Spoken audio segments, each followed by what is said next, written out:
Hey, what's up guys, welcome back to another Brody's Live episode. Today's video is going to be a little bit of a different one because it's part of my senior project. So in today's video I'm going over the differences on different engines from gas, diesel, two-stroke. Just go over everything from auto to newer, all the way back in 55, all the way up to 2006. Let's get right on into it.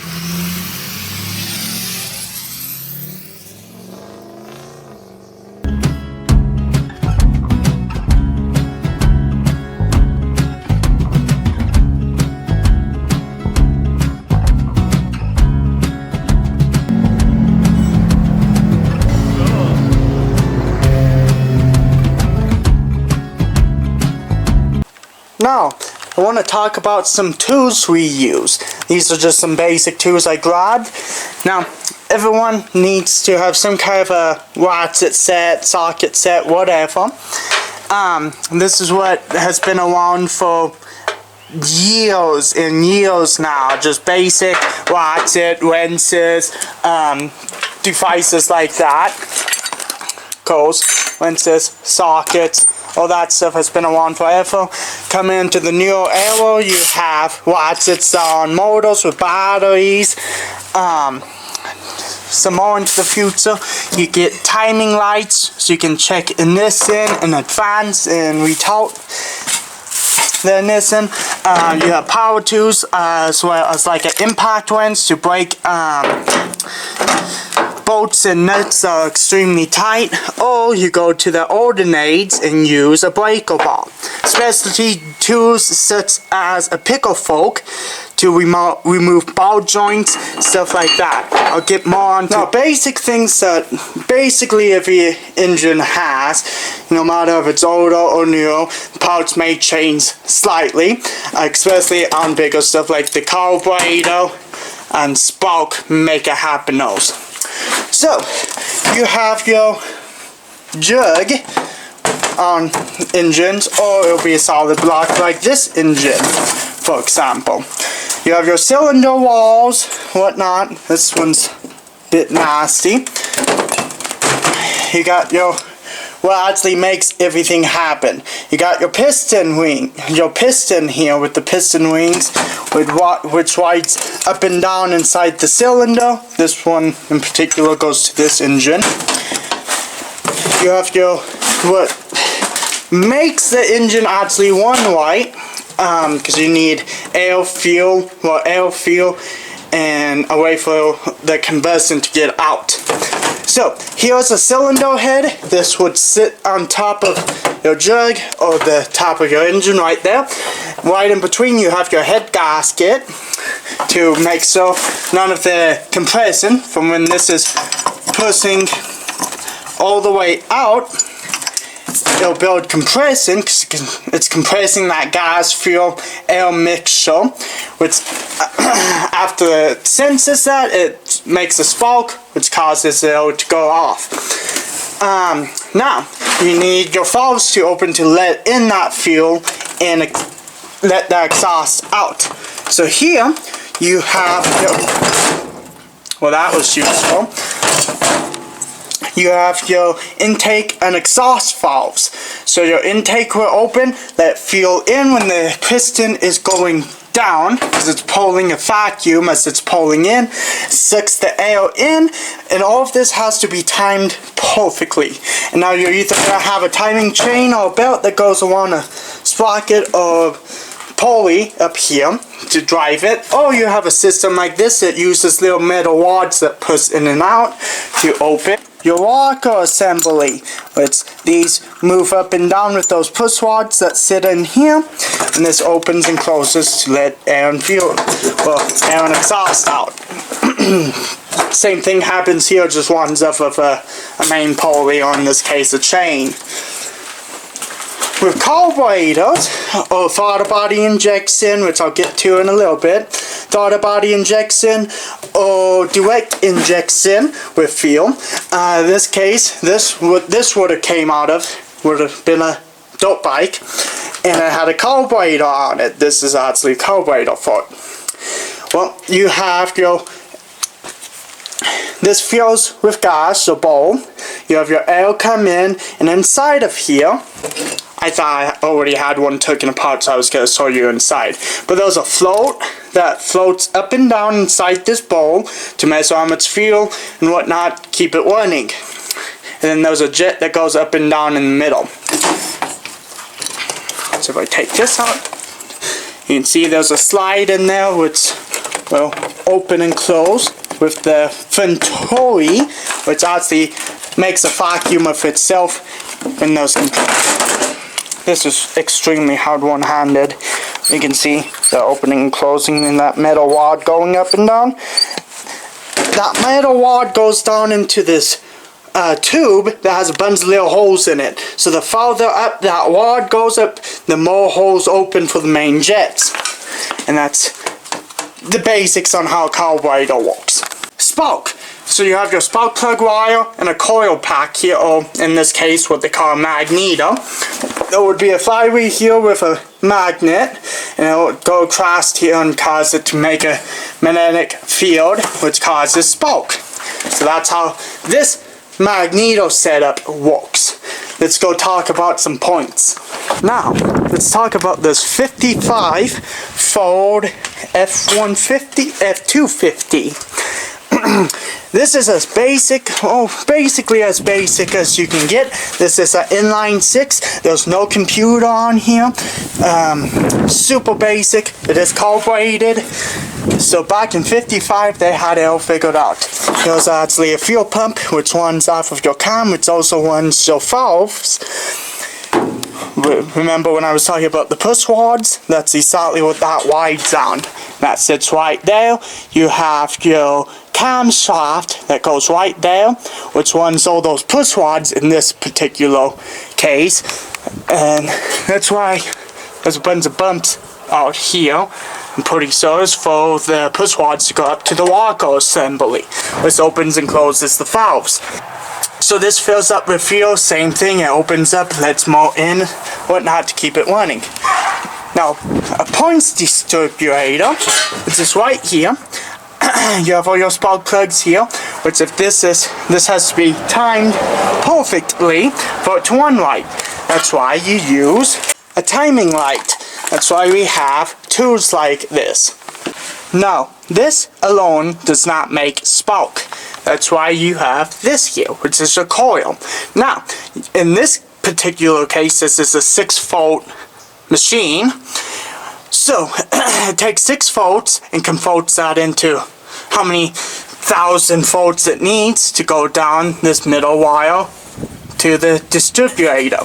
Which if I open this up real fast, I can show you what's inside. Open that up. Now you can see down here all those metal tabs that the I call it distributor bug, I don't know the correct term, sits. Which you have the middle coil wire that touches that, and this spins around and touches everything. Now, in here you got your points, which opens and closes with this cam. And when that does that, that tells it when to send the spark out. So it's not constantly sparking. This is a condenser. This evens out that voltage, because this doesn't care. The coil doesn't care. It just sends out whatever. So the condenser evens that out so you don't wear out your points. And so right here, which this opens and closes with that little cam. So you want to make sure that's nice and clean when you're running.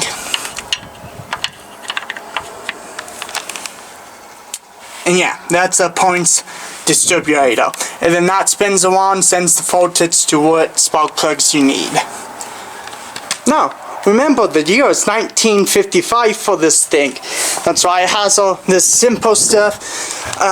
There's probably just a couple of wires to make this whole thing run, down to the starter, the coil, simple stuff like that, and this thing will run no problem. And now on newer vehicles, like jump ahead to 2006, like I said, this is my 2006 Nissan Sentra. It uses coil packs, which is all computer driven. Let me talk about another thing real fast. this uses a carburetor, which doesn't care about anything. If there's fuel in it that's flammable, it'll drink it up and it'll start right up most of the time, unless there's something actually going on with the carburetor itself. But it doesn't care about how much air is going into it, how much exhaust, how much emissions, any of that, because it's an old truck. It doesn't care. Where it's on a new vehicle, which on this one in particular, you can move this to open up and close the throttle. Jumping back here into the future, you have a throttle body system, which is all this, which you have a mass airflow sensor. Of course, now you have all these sensors to power anything, but you got your mass airflow sensor coming in here, your throttle, which actually opens and closes, which is all electronic, and then you have your fuel injectors down in there, which inject fuel directly into the cylinders when it needs to. That's what the mass airflow sensor's for. Now, jumping here into the coil packs. Instead of having a distributor, with that distributor bug that spins around, sends voltage out to the spark plugs, your computer does that. It sends a signal. Sorry, camera died real fast, but so you have your computer that sends signals to the coil packs at the exact times that they need a fire. These actually make the voltage and everything to do that. These go down through a spark plug wire down to your spark plugs. So as you can see, as technology evolves, mechanical knowledge and all that has to involve with it. That's why you need to go to a trade school, apprenticeship program, college, any of that stuff, so you can learn how this works. Now I think that's going to conclude the section on gas engines from 55 to, of course, 2006. And now let's go to the next subject, which is diesel. So here is a 1992 Dodge with the 12-valve Cummins turbocharged. Now, this engine is completely mechanically driven. That's why they used it in a bunch of tractors and farm equipment. It's because it's easy to fix, it's simple, well, relatively easy to fix, I should say. But everything's controlled by cables and all of that.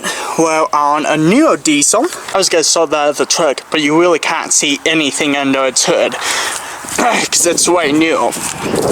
Anyways, so on a newer truck, diesels, I don't know if it's from the Cummins or the Power Stroke, if it's different, but the Power Strokes run off of oil pressure to control how much fuel is going in, how much diesel. But the basic idea on this engine is the same as a gas. So you have your injectors that go into the engines, just like the direct injection on my Nissan Sentra. Those inject the fuel, in this case diesel, into the cylinders.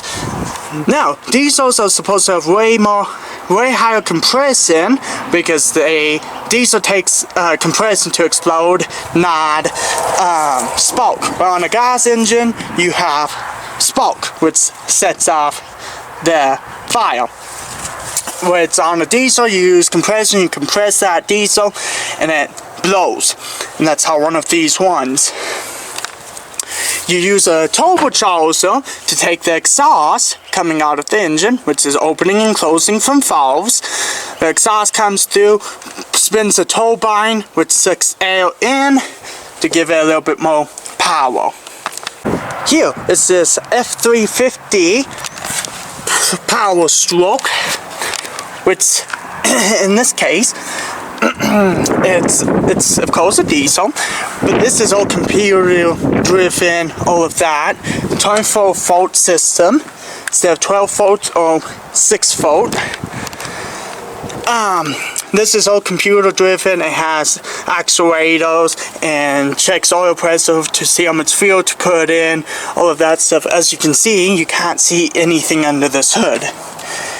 As time has progressed from 55 to whatever this truck is, I don't remember off the top of my head. I think it's early 2000s. you lost engine space. Because you can see in here, you can't get to anything. I want to walk on something way down here. I gotta take a bunch of stuff off. What's on this? You got nothing. Now, of course, this is a gas engine, not a diesel. But if this had the 1212 Cummins in it, like the white Dodge I just showed off, you could still have a bunch of space in here, because that doesn't take anything to run. With this Power Stroke, takes a computer, and this computer here has all this other stuff, ABS, which is all luxury and whatnot, safety, you got your emissions, you got all this stuff, you got air conditioner. So yeah, from the basic nuts and bolts that truck's made out of, to the nuts and bolts and computer stuff this one's made out of, mostly wiring, a lot has changed over the years. Now, of course, you get your luxuries. As time went on, people wanted more things in their vehicles. Like in this old 55 Ford, the most probably luxury thing in here is gonna probably be your cigarette lighter. Which sadly, this only works as a cigarette lighter. You can't charge your phone off of that. It's 6 volt. You got your basics in here, all of that. This is just what makes these vehicles so easy and reliable to work on. Because they're so simple. You got crank windows. You got no wiring. You got your main wires that go down, and probably maybe some of your lights if this had a dome light in it. Stuff like that. You got a heater. And this truck would have came stock with one. Stuff like that. Now air conditioning and all of that is a luxury, which is super nice, but it costs space in your engine bay. So on a truck like this, you got all these switches, you got cruise control, which takes up most space, volume buttons, radio, all climate control, all of this stuff, air conditioning, it's all, everything needs something to run. So, keep that in mind. So, as the generations go on, new technicians need to learn how to work from the past forward. Now, running a mechanic shop, seeing one of those old 55 Fords come in, you're never gonna really see that in this time period. But if it does come in, a new technician that only works with a laptop to program everything wouldn't know how to work on that. That's why it's nice to start off learning that simple stuff, like dirt bikes, four-wheelers, lawnmowers, that type of stuff, weed whackers. They're all super basic to start off on, but you can build yourself up to working on something that's computer-driven, which has all these sensors and stuff you have to worry about. The old 55 Ford, if it's not running, it's either spark or fuel, and on the very rare side of things, compression. On a new vehicle like this, or the Nissan Sentra, if it's not running, it's the same thing, either spark, fuel, or compression. But you have all this other stuff in between to cause it not to run right. Now you could have something going on with the computer which isn't sending the right voltage to the coil packs to make them fire right. Stuff like that, it gets confusing.